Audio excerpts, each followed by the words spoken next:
याच्या आधीच्या लेक्चरमध्ये आपण पाहिलोय properties of matter, temperature, mass वगैरे, बरोबर. आता आपण आजच्या लेक्चरमध्ये बघणार आहे laws of chemical combination. Okay, जे काय की आपण बघा इलेमेंट्स, वेगवेगळे इलेमेंट्स आहेत, कंबाईन होत आहेत आणि काय तयार होते, कंपाऊंड तयार होतोय. आता तो कंपाऊंड तयार होण्याची जी प्रोसेस आहे, इलेमेंट्स पासून कंपाऊंड तयार होण्याची, हे सगळं कशावर डिपेंड्स आहे, ह्या लॉजवरती डिपेंड्स आहे.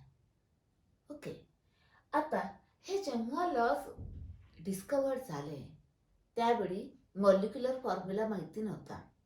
आता आपल्याला मॉलिक्युलर फॉर्म्युला माहिती आहे.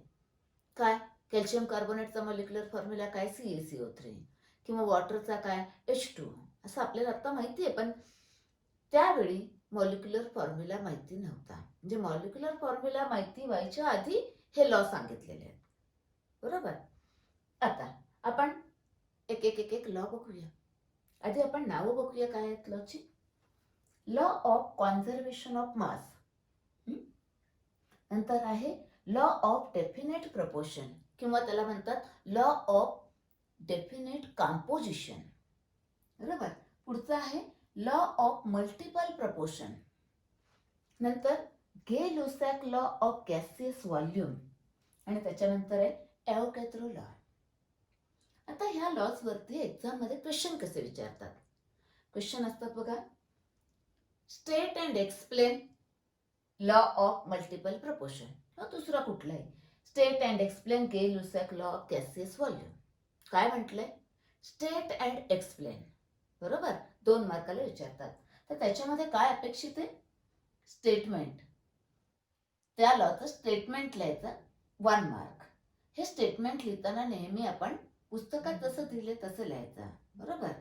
म्हणजे बुक लँग्वेज वापरायची आणि मग तो लॉ एक्सप्लेन करायचा, आपल्या शब्दात करायचा तो, विथ 1 एक्झाम्पल, एक एक्झाम्पल घेऊन एक्सप्लेन करायचा. त्याला 1 मार्क. 1 मार्क स्टेटमेंट आणि 1 मार्क एक्सप्लेनेशनला, बरोबर आहे. किंवा कधी कधी असं विचारते, स्टेट एवोगॅड्रो लॉ, म्हणजे काय विचारलंय, स्टेट एवोगॅड्रो लॉ, 1 मार्काला विचारलंय, मग फक्त स्टेटमेंट लिहायचा, बरोबर. आता दुसरा, ह्याच्यावरती मल्टिपल चॉईस क्वेश्चन असते थेअरी एक्झाममध्ये किंवा कॉम्पिटेटिव्ह एक्झामला. आता हे मल्टिपल चॉईस क्वेश्चनची आन्सर लिहिण्यासाठी आपल्याला हे लॉ नीट समजलेले असले पाहिजेत. म्हणजे काय, कन्सेप्ट क्लिअर करून घ्यायचा. एकदा हे समजले लॉ काय आहे त्याच्यामध्ये, की मग आपण कुठल्याही MCQचे आन्सर लिहू शकतो, बरोबर. आता आपण एक एक एक एक लॉ बघूया. First law, law of conservation of मास. आता मी आधी एक्सप्लेन करते आणि मग आपण स्टेटमेंट बघूया. बघा, समजा हायड्रोजन रिएक्ट झाला ऑक्सिजन बरोबर. इथं आपण मॉलिक्युलर फॉर्म्युला लिहायचे नाहीत, कारण त्यावेळी माहिती नव्हता, बरोबर. काय तयार होईल, वॉटर. आता जर आपण हे रिएक्टंट आहेत, रिएक्टंटचा मास मेजर केलं पूर्ण, म्हणजे काय, टोटल मास ऑफ रिएक्टंट, बरोबर. आणि ह्या प्रोडक्टचं मास मेजर केलं, टोटल मास ऑफ प्रोडक्ट, तर हे दोन्ही सेम होतात. म्हणजे काय, मास आपण तयार केलं का नव्याने, नाही. काही डिस्ट्रॉय करता आलं का, नाही. मग लॉ काय येईल, mass can neither be created nor be destroyed. एकदम सिंपल. हे स्टेटमेंट लिहायचं, एक एक्झाम्पल घेऊन आपण आपल्या लँग्वेजमध्ये एक्सप्लेन करायचं, बरोबर. नेक्स्ट, हा लॉ समजला. आता नेक्स्ट जाऊया, लॉ ऑफ डेफिनेट प्रपोर्शन किंवा डेफिनेट कंपोजिशन. तर त्यावेळी त्याने काय केलं, एक कंपाऊंड घेतला, कॉपर कार्बोनेट म्हणून, बरोबर. काय घेतला, कॉपर कार्बोनेट. नेचरमध्ये अवेलेबल असलेला कॉपर कार्बोनेट घेतला, म्हणजे एक सॅम्पल घेतलं नॅचरली ऑकरिंग, बरोबर. नेचरमध्ये अवेलेबल घेतला. आणि दुसरं सॅम्पल त्याने सेम कॉपर कार्बोनेट काय केलं, लॅबमध्ये तयार केलं, सिंथेसाइज केलं, that is prepared in the laboratory. आता तुमच्याकडे 2 कॉपर कार्बोनेटचे सॅम्पल आहेत, एक निसर्गात म्हणजे नेचरमध्ये अवेलेबल असलेलं आणि एक लॅबोरेटरीमध्ये तयार केलेलं. आता त्याने काय केलं बघा, त्याच्यात काय काय इलेमेंट आहेत, एक कॉपर आहे, कार्बन आहे आणि ऑक्सिजन आहे. मग त्यात जे इलेमेंट्स आहेत त्यांचं percentage by mass find out केलं. तर त्यांच्या लक्षात आलं की ह्या नेचरमध्ये अवेलेबल असलेल्या कॉपर कार्बोनेटमध्ये जेवढा कॉपरचा पर्सेंटेज आहे तेवढाच इथं पण आहे. बरोबर. कार्बनचं पण तसंच, त्याचं इथलं पर्सेंटेज ऑफ कार्बन आणि इथलं सेम, इथलं पर्सेंटेज ऑफ ऑक्सिजन आणि हे सेम. मग म्हणजे काय झालंय बघा, हे कॉपर, कार्बन आणि ऑक्सिजन एका ठराविक प्रपोर्शन मध्ये काय झालेत, कंबाईन झालेत. मग ते नेचर मधला कॉपर कार्बोनेट घ्या नाहीतर लॅबोरेटरी मधलं कॉपर कार्बोनेट घ्या, ह्यांचं प्रपोर्शन किंवा जे कॉम्पोजिशन आहे कॉपर, कार्बन आणि ऑक्सिजनचं जे प्रपोर्शन किंवा कॉम्पोजिशन आहे ते फिक्स आहे, ते डेफिनेट आहे कुठलंही सॅम्पल घेतलं तरी. मग आता हा लॉ मांडायचा आहे आपल्याला. बघा, अ गिव्हन कंपाऊंड, लॉ पाठ करायचा नाही, नाहीतर ऐनवेळी परीक्षेच्या वेळी तो मग विसरतो. कसं लक्षात ठेवायचं, हे एक्झाम्पल आपल्या डोळ्यासमोर आहे त्याच्यावरून लक्षात ठेवायचं. बघा, a given compound always contain, बरोबर, ऑलवेज कंटेन नेहमी असतं काय, सेम प्रपोर्शन, इथलं प्रपोर्शन आणि हे proportion, same proportion of elements by weight. त्यांचं वेटचं प्रपोर्शन काय आहे, सेम आहे, ते त्यांनी सांगितलं. आता कुठल्याही कंपाऊंड मधलं त्याच्या इलेमेंटचं पर्सेंटेज कसं काढायचं ह्याच्यासाठी एक सेपरेट व्हिडिओ आहे, तुम्ही तो जरूर बघा. बर, त्याच्यावरून तुम्हाला ते कंपाऊंड दिलं तर त्याचं पर्सेंटेज कसं काढायचं तिथं सांगितलेलं आहे. त्याच्यावरती पुढे न्यूमरिकल्स आहेत, आपल्याला लागणार आहेत पुढच्या सेशनमध्ये तो पाठ. Okay, next. हा लॉ समजला. आता आपण पुढच्या लॉकडे जाऊया.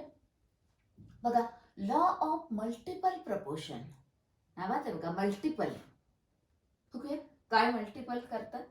ओके, समजा आपण आता परत एक्झाम्पल कन्सिडर करूया. कार्बन समजा ऑक्सिजन बरोबर कंबाईन झाला आणि काय तयार झालं, कार्बन मोनॉक्साईड. काय तयार झालंय, कार्बन मोनॉक्साईड, म्हणजे एकच ऑक्सिजन इथं कंबाईन झालाय, बरोबर.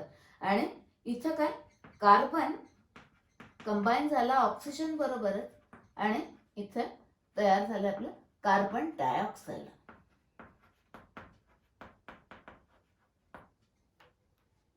बरोबर. आता समजा मी इथं, म्हणजे इथं काय झालं, हे दोन इलेमेंट आहेत, समजा याला आपण ए म्हणूया, याला बी म्हणूया, बरोबर. ए इथं पण कार्बन आहे, इथं पण कार्बन आहे, बी पण इथं ऑक्सिजन आहे, ऑक्सिजन आहे. पण काय झालं बघा, याच्यामध्ये काय झालं, समजा हा 12 ग्रॅम घेतला, आता मी हा पण 12 ग्रॅम घेतलेला, तर इथं हा 16 ग्रॅम कंबाईन झालाय आणि हा इथं 32 ग्रॅम कंबाईन झालाय, बरोबर. आता 16 ग्रॅम इथे आणि इथं 32 ग्रॅम, त्यांचा जर मी रेशो काढला 16 to 32, काय आला, 1:2.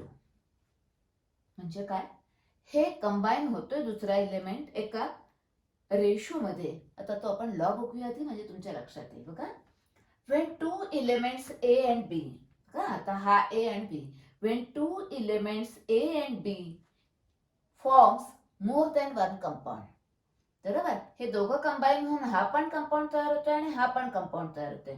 when two elements combine to form more than one compound, बरोबर. the masses of element Bचं mass, the masses of element B that combines with the given mass of element A always in the ratio of small whole numbers, बरोबर. म्हणजे दुसरा हा बी हे given मास बरोबर combine होतो, त्यांचा जर रेशो काढला तर तो स्मॉल होल नंबर्स येतो, बरोबर. हे लिहिता. नेक्स्ट, आता आपण बघूया के-लुसॅक लॉ ऑफ गॅसियस व्हॉल्यूम. तर नावातच आहे बघा, काय करायचे, व्हॉल्यूम्स घ्यायचे, म्हणजे गॅसियस रिॲक्टंट आणि प्रोडक्ट घ्यायचे. आता आपण एक्झाम्पल घेऊया, हायड्रोजन गॅस घेऊ, बरोबर, आणि ऑक्सिजन गॅस घेऊया, बरोबर. Gives water in a gaseous state, म्हणजे त्याचे वेपर्स मिळतात, सगळे गॅसियस स्टेट मध्ये, बरोबर, त्याच्या नावात आहे गॅसियस. आता त्यांचे व्हॉल्यूम्स घेऊया आपण. हा 100 ml घेतला, हा 50 ml घेतलाय, तेव्हा हा 100 ml तयार होतोय, बरोबर. म्हणजे मी असं केलं तर हा 1 व्हॉल्यूम घेतला समजा, सॉरी, हा आपण 2 व्हॉल्यूम घेऊया. हा 1 व्हॉल्यूम घेतलाय आणि हा काय केला परत 2 व्हॉल्यूम मिळालाय. बरोबर. आता लॉ काय सांगतोय बघा, when gases combine or produce in any chemical, in the chemical reaction, gases असायला पाहिजेत हा, reactant and the product in a chemical reaction, then they do in a simple ratio by volume. Okay, इथपर्यंतच. आता लक्षात ठेवा, मी पुढचा part सांगते तुम्हाला. त्यांचा जो रेशो आहे, आता बघा इथं हे 2 आहे, इथे हे 1 आहे आणि इथं परत हा 2 आहे. हा काय simple ratio by volume, simple ratio येतो. बरोबर. पण हे करताना काय करायला पाहिजे आपल्याला, ह्याचं व्हॉल्यूम, ह्याचं व्हॉल्यूम आणि ह्याचं व्हॉल्यूम मेजर करताना टेम्परेचर आणि प्रेशर सेम ठेवायला पाहिजे. बरोबर. कंपॅरिझन करायचे ना, त्यामुळे त्यांचे टेम्परेचर आणि प्रेशर सेम. मग म्हणून काय शेवटचे वाक्य टाकायचं, provided all gases are at the same temperature and pressure. बरोबर. समजलंय हा लॉ. नेक्स्ट, आता पुढचा.